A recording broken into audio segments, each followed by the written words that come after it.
Hello दोस्तों, the अध्ययन classes में आपका स्वागत है। आज हम बात करते हैं जीएस के बारे में। जीएस है ना, जीएस के बारे में। कोई भी कॉम्पिटिटिव एग्जाम हो उसमें जीएस का महत्वपूर्ण रोल रहता है। जीएस के बिना आप किसी भी एग्जाम में क्वालिफाई नहीं कर सकते। जीएस पढ़ना है ना बहुत अनिवार्य है। इसमें जीएस में क्या पढ़ना है? जीएस, ना कि जीके। जीके और जीएस में अंतर होता है ना। जीके जीएस में अंतर होता है। जीएस का मतलब होता है जनरल स्टडी और जीके का मतलब होता है जनरल नॉलेज। आजकल जो बच्चे पढ़ते हैं वो जीके पढ़ते हैं, है ना, जीके पढ़ते हैं, जबकि सोचते हैं कि हमने जीएस पढ़ लिया। जीके होता है किसी भी चीज की, है ना, ऊपर की जानकारी, जबकि जीएस होता है किसी भी चीज की उसके बारे में डिटेल से जानकारी लेना। जीएस जनरल स्टडी, सामान्य अध्ययन। यह होता है सामान्य नॉलेज। नॉलेज और अध्ययन में अंतर होता है। इसमें हम पढ़ते हैं। अच्छा, आप लोग कहो जीएस और जीके ना। जीके जैसे आप कहीं बस या ट्रेन में जा रहे हो, है ना, वहां बहुत सारे लोग बेचने वाले आते हैं, छोटी छोटी पतली पतली किताबें, जिनसे बोलते हैं अपना नॉलेज बढ़ा लो, जीके की किताब ले लो, जीके की किताब ले लो। तो क्या हम उस किताब को पढ़कर कोई कॉम्पिटिटिव एग्जाम दे सकते हैं? नहीं। क्या हम उस किताब को पढ़कर, है ना, कोई कॉम्पिटिटिव एग्जाम क्वालिफाई कर सकते हैं? नहीं, है ना। इसीलिए हमें जीके के साथ साथ जीएस पढ़ना पड़ेगा ना। जीएस जब आप पढ़ते हो तो जीके अपने आप ही कवर होता है। अब जीएस में सर क्या पढ़ना है? तो जीएस में आपके जो मेजर सब्जेक्ट होते हैं, मेजर सब्जेक्ट मतलब मेन पिलर। मेन पिलर का मतलब है जैसे कोई कुर्सी है, कुर्सी को मजबूती के साथ कुर्सी के ऊपर बैठने के लिए हमें दिखाई दे रहा है कि उसके 4 पैर हैं ना। तो 4 पैर हैं, इसीलिए वो कुर्सी मजबूत है, हम उस पर आराम से बैठ सकते हैं। क्यों? क्योंकि उसके 4 पैर हैं। ऐसे ही जीएस के भी 4 पिलर हैं बेटा, मजबूत पिलर हैं। अगर आप उन 4 पिलरों को अच्छा करते हो तो आप कोई भी कॉम्पिटिटिव एग्जाम में आप बैठ सकते हो। 4 पिलर सब कौन कौन से हैं? जैसे आप देखना, एक फर्स्ट पिलर है इतिहास ना। इतिहास कौन सा है? इतिहास। हर एग्जाम में बेटा इतिहास से संबंधित क्वेश्चन आपको मिलते हैं, इतिहास से संबंधित क्वेश्चन। दूसरा है भूगोल। तीसरा है संविधान और चौथा है अर्थव्यवस्था।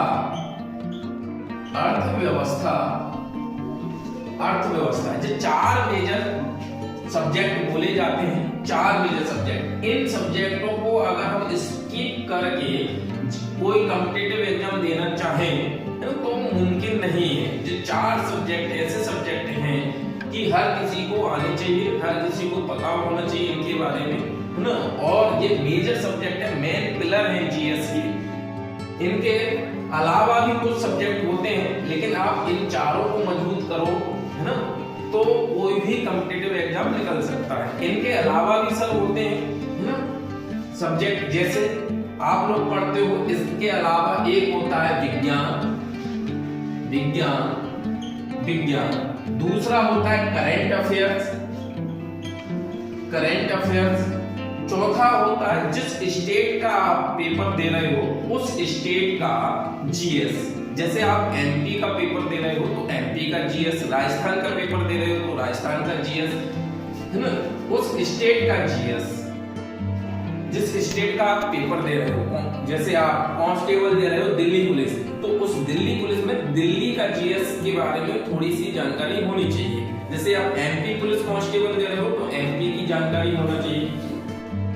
लेकिन ये इतिहास, भूगोल, संविधान, अर्थव्यवस्था, विज्ञान एक जैसे रहते हैं बेटा, बदलते नहीं है। कहीं भी कोई सा भी एग्जाम दो, किसी भी स्टेट का दो ना, सेम रहेगा, इनमें कोई चेंज होने वाली नहीं है। चेंज होता है क्या होता है? उस जगह की स्टेट की जीएस।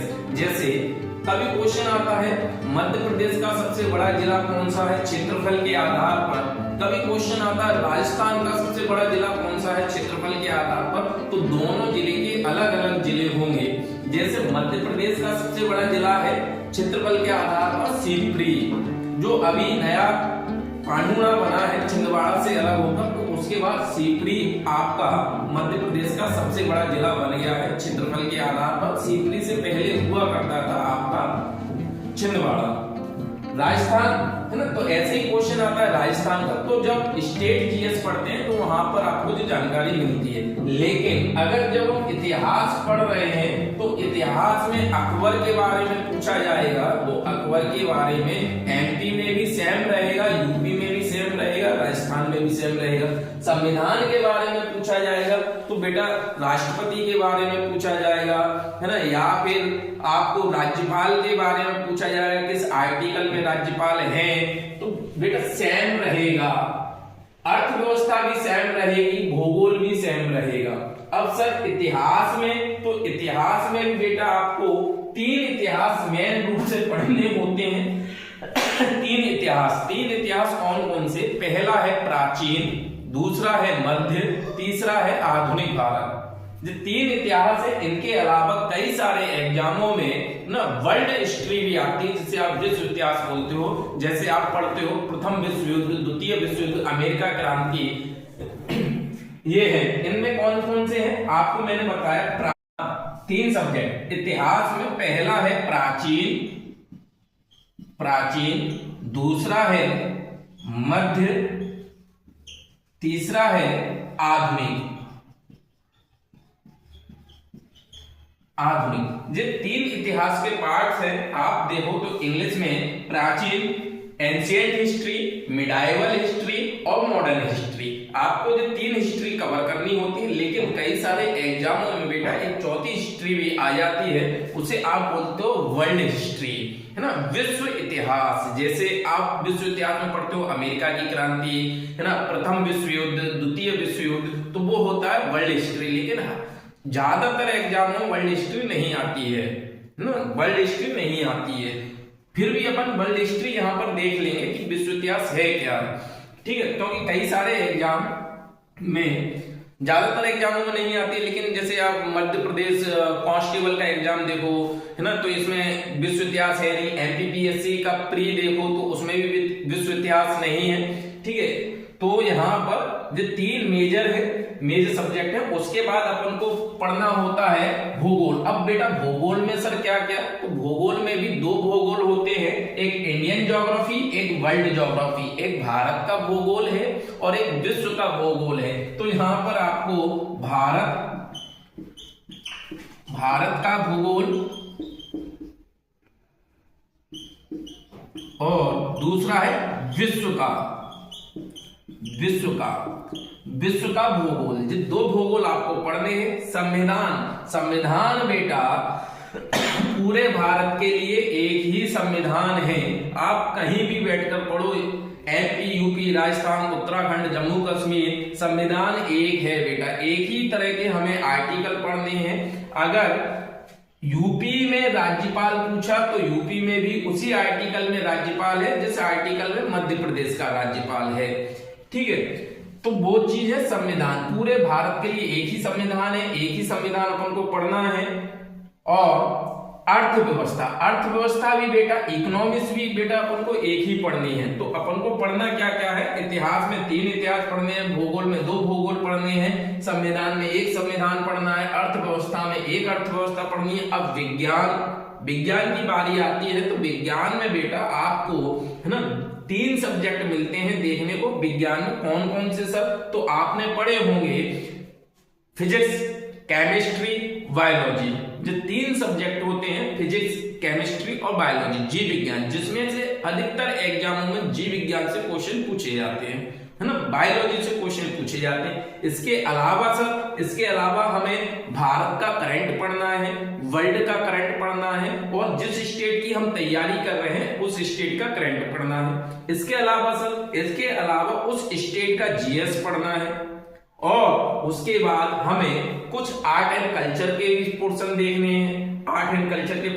हैं, हमें पर्यावरण के क्वेश्चन देखने हैं, हमें कंप्यूटर के क्वेश्चन देखने हैं। ये है बेटा पूरा आपका जीएस जो हमें कवर करना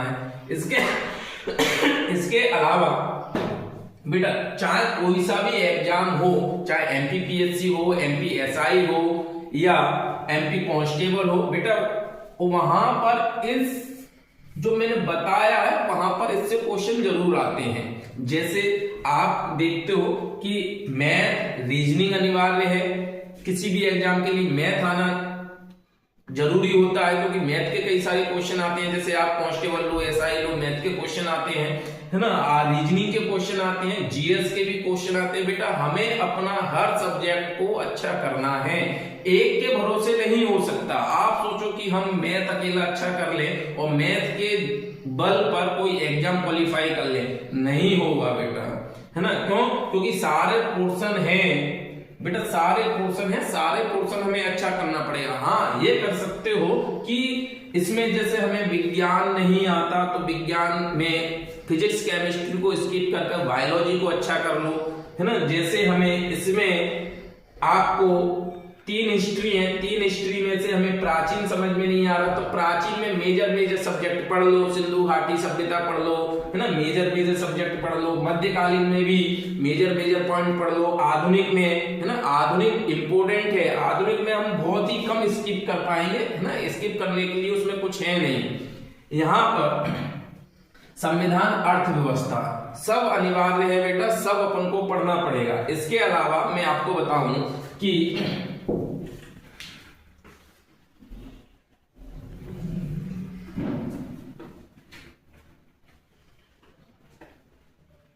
जैसे आप सोचते हो कि कोई भी एग्जाम, कॉम्पिटिटिव एग्जाम में आपको सबसे पहले गणित देखने को मिलता है, गणित, है ना। जैसे मैथ एक सब्जेक्ट है, इसके बाद में एक सब्जेक्ट है रीजनिंग, दूसरा सब्जेक्ट है हिंदी, तीसरा सब्जेक्ट है अंग्रेजी, अगला सब्जेक्ट है जीएस।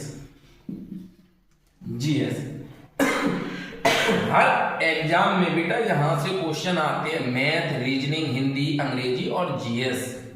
आप सोचो कि हम इस जीएस को ना पढ़े, इनके बल पर पेपर निकाल ले तो बेटा मुश्किल है पेपर निकालना। आप सोचो कि हम इसे नहीं पढ़े, इसके बल पर निकाल ले तो तब भी मुश्किल है। इसीलिए मैंने कहा कि हमको जो सारे पोर्शन अच्छे करने पड़ेंगे, हाँ, लेकिन कई सारे एग्जामों में ये आपकी चॉइस पर आधारित करता है, चॉइस पर निर्भर करता है। जैसे एसएससी जीडी में आप हिंदी इंग्लिश में से एक चॉइस करते हो ना, जो आपकी चॉइस पर निर्भर करता है। कई सारे एग्जामों में ये आता भी नहीं है, हिंदी इंग्लिश कई सारे एग्जामों में आता भी है, ठीक है।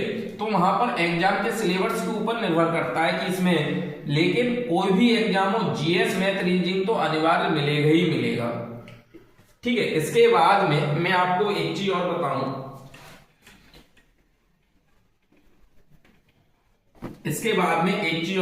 कि जीएस, है ना, जीएस के बारे में मैं आपको जीएस कवर करवाऊंगा बेटा, जीएस। और जीएस में हिस्ट्री भी बताऊंगा, पॉलिटी भी बताऊंगा, ज्योग्राफी भी बताऊंगा और इकोनॉमी भी बताऊंगा, जो सारे सब्जेक्ट कवर करवाऊंगा। अब बेटा हिस्ट्री, ज्योग्राफी, पॉलिटी सारे सब्जेक्ट कवर करवाऊंगा ना, एक एक करके अपन चलेंगे, एक एक सब्जेक्ट अपन लेंगे, एक एक सब्जेक्ट लेंगे, एक एक करके अपन चलेंगे। तो आज मैं आपको थोड़ा सा बेसिक चीजें बताता हूं। जैसे आप सब लोगों को मालूम है कि आज पूरी पृथ्वी पर 7 महाद्वीप हैं। कितने महाद्वीप हैं? 7 महाद्वीप है पूरी पृथ्वी पर। महासागर कितने हैं? 5 महासागर है, 5 महासागर है। बेसिक चीज बता रहा हूं बेटा, है ना, 5 महासागर है। लेकिन आज से लाखों साल पहले जो 7 महाद्वीप और 5 महासागर आपस में जुड़े हुए थे बेटा। 7 महाद्वीप और 5 महासागर आपस में जुड़े हुए थे।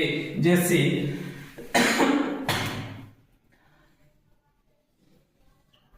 ये आपकी पृथ्वी है और पृथ्वी पर आप देखते हो 29% एरिया में भूमि है और 71% एरिया में पानी है।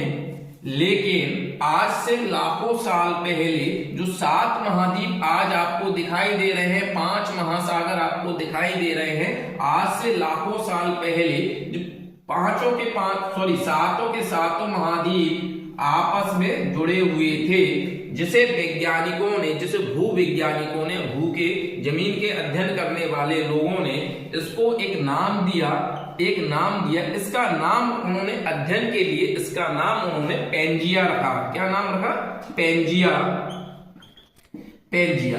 तो बेटा एक क्वेश्चन यहां से ये आता है कि सातों महाद्वीपों के मिले जुले भाग का क्या नाम था? तो आपको पेंजिया नाम ध्यान रखना है कि सातों महाद्वीप के मिले जुले भाग का नाम पेंजिया था। या क्वेश्चन ऐसे आता है जब सातों महाद्वीप आपस में जुड़े हुए थे, सुपर महाद्वीप था, उसका नाम क्या था? उसका नाम था पेंजिया महाद्वीप। और बेटा इसके चारों ओर जो आज आप 5 ओशियन देख रहे हो, इसके चारों ओर बेटा पानी था, जिसे भूवैज्ञानिकों ने इसका नाम रखा, इस ओशियन का नाम रखा पैथालासा।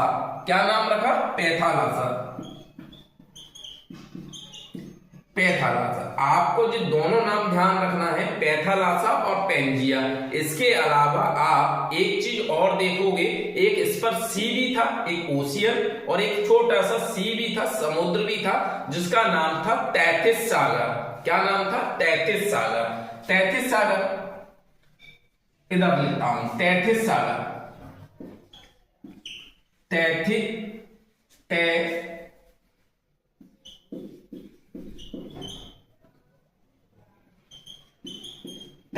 सागर। क्या नाम था? तैथिस सागर। अब सर तैथिस सागर कहां था और इसके आगे क्या हुआ? तो तैथिस सागर में आपको बताऊं, तैथिस सागर बेटा है ना, ये जो आपका एरिया है, इस एरिया में जो पानी भरा हुआ था, उस पानी को नाम रख दिया गया था तैथिस सी। तैथिस सागर। क्या नाम रखा?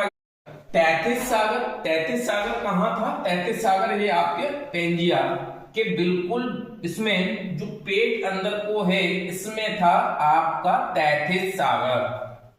आप लोग 2 काम करना, एक एटलस ले लेना।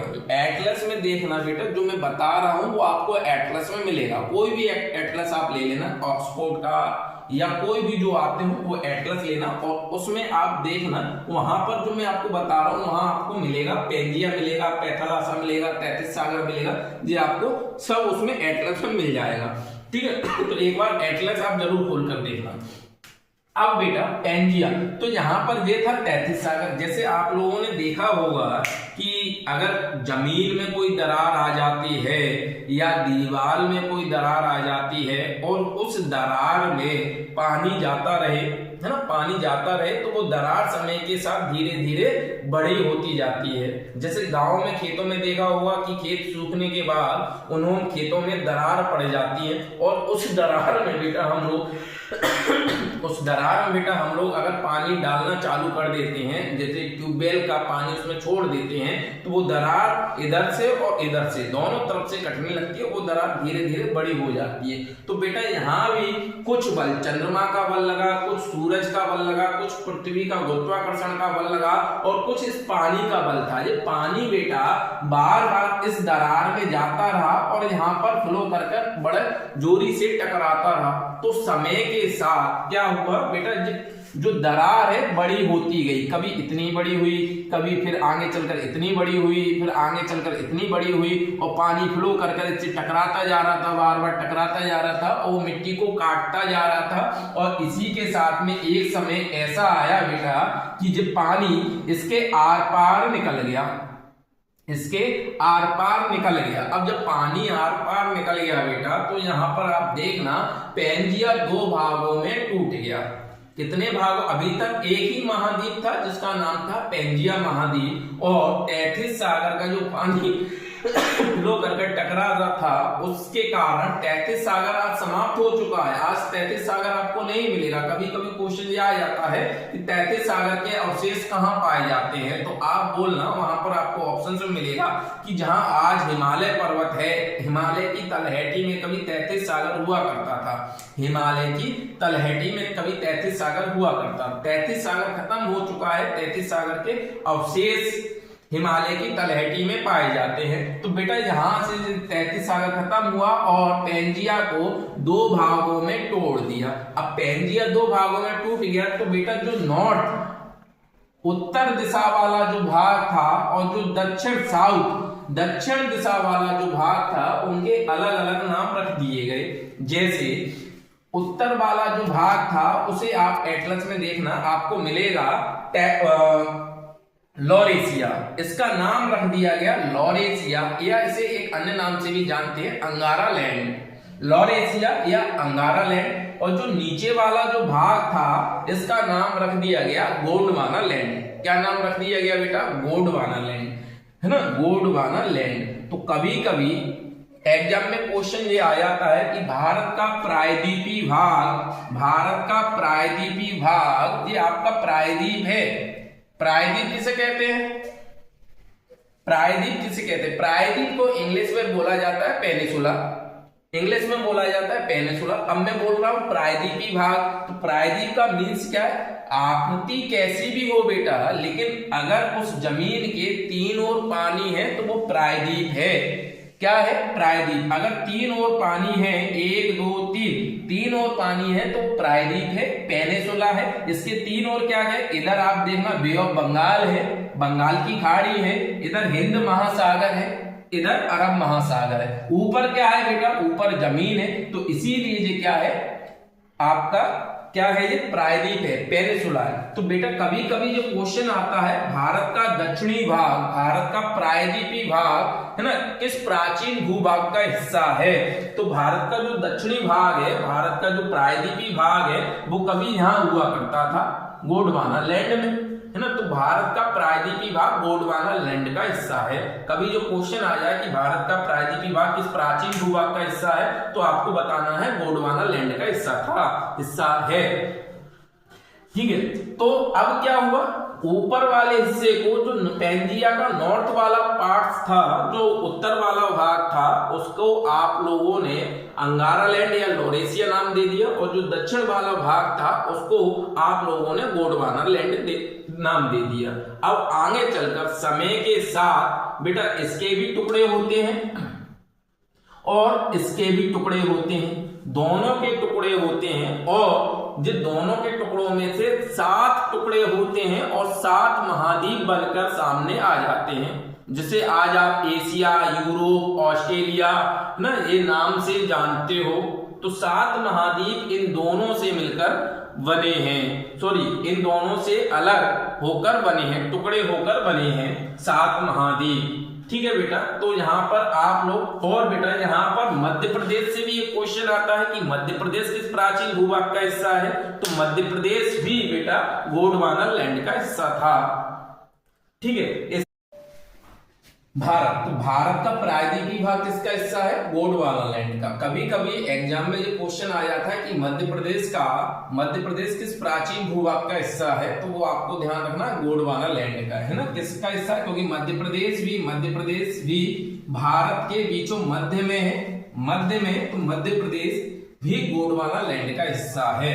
इसके आगे चलते हैं यहाँ पर। अब बेटा एक समय आता है, एक समय है जौरासिक काल। आप लोग एटलस खोलो और उसमें देखो, वहां पर जो पूरा चीज एक तरफ बताई गई है, ऊपर कहीं आपको लिखा मिलेगा बताई गई है। तो यहाँ पर एक समय पीरियड वहां पर लिखा हुआ जौरासिक काल। तो कभी कभी क्वेश्चन ये आ जाता है कि पैंजिया महाद्वीप किस काल में 7 भागों में टूटकर हमारे सामने आ गया था? तो वो काल है बेटा जौरासिक काल, है ना। जौरासिक काल में जो टूटकर 7 भाग में हमारे सामने आने लगा था। बिल्कुल स्पष्ट रूप से नहीं आ गया था कि एकदम स्पष्ट रूप से आ गया हो, लेकिन जौरासिक काल से हमारे सामने खुलकर 7 भागों में टूटने लगा था, कि हमें मालूम पड़ने लगा था कि हाँ जो 7 भागों में टूटेगा। आगे चलकर और भी समय में ये 7 भागों में टूटकर आ गया। तो इस प्रकार आज पैंजिया महाद्वीप के कितने टुकड़े हो चुके हैं? पैंजिया महाद्वीप आज 7 भागों में टूट चुका है, 7 महाद्वीप बन चुके हैं। और महासागर था जो पैथालासा में से बेटा 5 महासागर बन चुके हैं। आप लोग कहीं ना कहीं देखना कि जो 5 महासागर हैं वो आपस में मर्ज हैं, जुड़े हुए हैं, कहीं भी अलग नहीं है। 5 महासागर ना, 5 महासागर के मिले जुले का क्या नाम था? पैथालासा। ठीक है, ये है आपका। और यहां से धीरे धीरे आपका जीएस स्टार्ट होता है ना, कि ये तो हमें मालूम पड़ेगा कि बेसिक चीज हमें मालूम पड़ेगी कि पैंजिया, पैथालासा, तैतीस महासागर, बिल्कुल बेसिक चीज। अब होता क्या है, यहाँ पर थोड़ा सा और आगे अपन बढ़ते हैं। यहाँ पर देखना कि इसमें से कई सारे जो नॉर्थ, आप वर्ल्ड मैप में देखना, जो नॉर्थ वाले कंट्री हैं वो सब इसमें हैं, नॉर्थ वाली में। और जो साउथ में है, जैसे ऑस्ट्रेलिया है, दक्षिणी अफ्रीका है, दक्षिण अमेरिका है, ये सब आपके इसमें आते हैं, गोंडवाना लैंड में। ठीक है, और जैसे एशिया महाद्वीप है, यूरोप महाद्वीप है, नॉर्थ अमेरिका महाद्वीप है बेटा, वो इसमें आते हैं, किसमें? आपके लॉरेशिया में। ठीक है, इसके बाद में मैं आगे कुछ बताता हूं। अब देखो, तो भारत है ना, क्या बोला जाता है? भारत। तो भारत, अच्छा ये बताओ कि जो भारतवर्ष हमारे देश का नाम है, और भारतवर्ष जो हमें पहली बार है ना एक शिलालेख में मिला है, जो है हाथी गुफा शिलालेख। हाथी गुफा शिलालेख में हमें भारत का पहली बार लिखित मिला है कि भारतवर्ष, कि हमारे देश भारतवर्ष का। ठीक है, इसके बाद अपन आगे आने वाली वीडियो में देखेंगे। धन्यवाद।